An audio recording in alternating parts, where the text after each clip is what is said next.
अस्सलामुअलैकुम, आप देख रहे हैं टीवी 49 न्यूज यूके और मैं हूं मुनीर पीरजादा। आइए आपको ले चलते हैं आज की खबर की जानिब।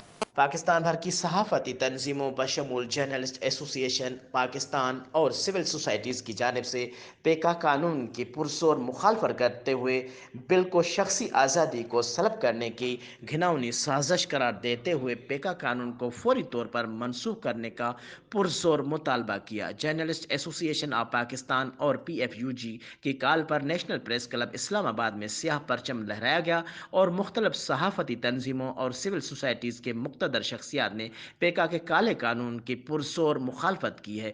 जर्नलिस्ट एसोसिएशन ऑफ पाकिस्तान के मेंबरान ने नेशनल प्रेस क्लब में कसीर तादाद में शिरकत की। जर्नलिस्ट एसोसिएशन ऑफ पाकिस्तान के चेयरमैन गाड़ी की खराबी की वजह से तकरीब में बर वक्त शिरकत ना कर सके, ताहम उन्होंने अपने पैगाम में पेका कानून को शख्सी आज़ादी पर कदगन करार देते हुए बिल को फौरी तौर पर मनसूख करने का पुरजोर मुतालबा किया है।